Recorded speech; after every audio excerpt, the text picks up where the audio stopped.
Welcome to this episode of YouTube where I've entitled it The Daily Routine, and that's basically what we're going to kind of feature this week. As we say, we do wolf care 365 days a year, and we always have a focus, and first and foremost is the health of our individual wolves. So we've been focusing on Aiden a bit. We started a new treatment a couple of weeks ago to help with some of the digestive issues that he's having, and he's seeming to take pretty well to that treatment. So may be a while before we see his belly kind of return back to kind of a normal status, but he's having a better response after feeding, not as much rigidity in his stomach and as much bloating as he's had in previous months. Actually, it's been kind of a long-term battle with him, and he's doing quite well. And we always know he's doing well because his interest is peaked. He's more engaging with the other wolves, including Luna. And so there are some times when engaging with Luna is not always that fun, but we can see just by him running up the hill and a tail wagging and and doing a chase to Luna's invite chase means that he's feeling pretty good.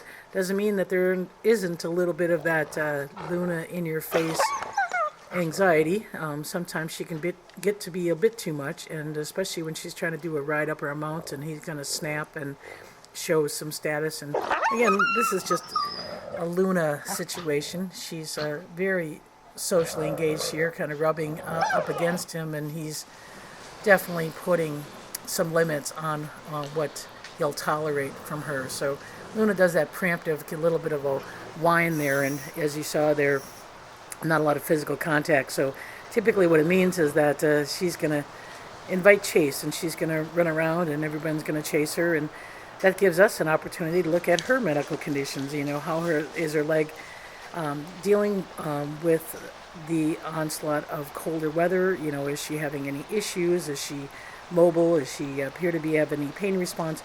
And as you can see here, she's very mobile, and she's starting a lot of this, like I said, by going into that play bow, submissive, obnoxious submission kind of behavior. She invites that chase, and she does get bolt stimulated to stalk her a little bit. So the other thing that we look at is who's kind of aligning with who. We call it strategic cooperation. Who's interacting with who's working against who, and does it always have one individual wolf on the recipient end of the chase, or are there other wolves that are involved? And at this point, Denali just walked by pretty much indifferent to Bolt's stalking of Luna, and doesn't really participate. So this just seems to be a couple of young animals, and then Aiden off on the left there showing interest with a fairly high tail. But when it does get a little bit more intense, that's when we see the redirected aggression, and that's where Denali has a harder time, because Luna and Aiden will show dominance over him. He's fortunate that he's got a very good relationship with Bolts, and Bolts doesn't pick on Denali too much, but you can see here about Denali's hackle response. This is no longer social engagement or rank order issues. This is a little bit more ritualized dominance that's got some intensity. So Aiden's doing a ride up and kind of a mount and dominance over Denali, and Luna's coming in asserting her position as well. So Denali is a big wolf, but he certainly is a subordinate wolf when it comes to these two dominant individuals.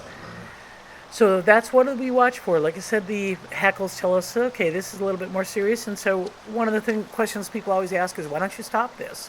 Well, because when we stop it, what ends up happening is that one wolf thinks that they win, and therefore stopping it might make them a little bit more intense when they come, at a later date. Well, that's kind of Luna's situation. We continue to stop Bolts' interactions with Luna when she was younger, and that created a situation where Luna became kind of a little bit of super dominant in the behavior. So we had to stop the Bolts-Luna interaction when Luna was younger and so fragile. But now that they're older, we look for the hackle response, and if we need to make a distraction, we will.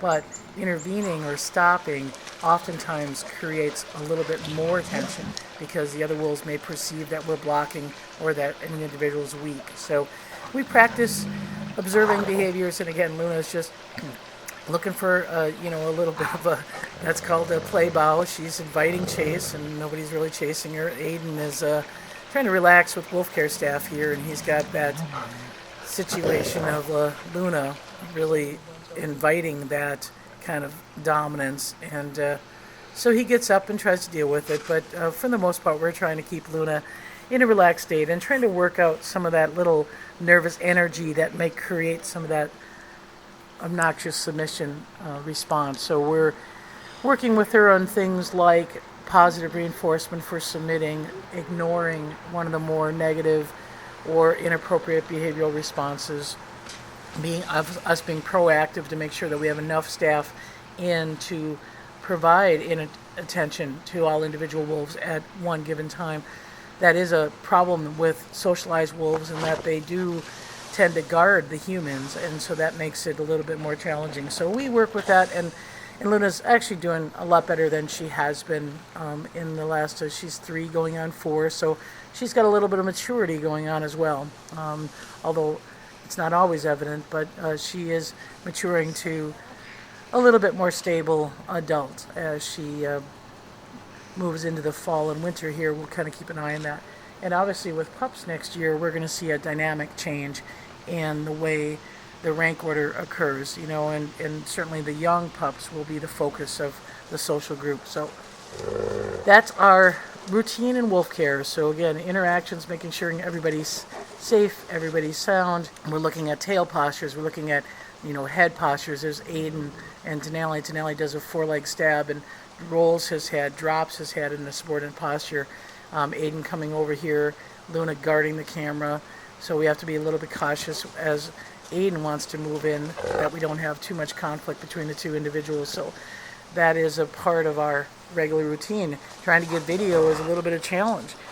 We do see active wolves, and we do see them oftentimes too close for comfort when we're trying to film. Not so much our comfort, but just the fact that when you're focused on the camera, you can always watch what's going around your feet. So that's it for the exhibit. Grizzer is having a good old time over in retirement. On the east side, he had a beaver, and that beaver had some rumen, and he rolled in it. So he's got a nice green grass stain on his neck.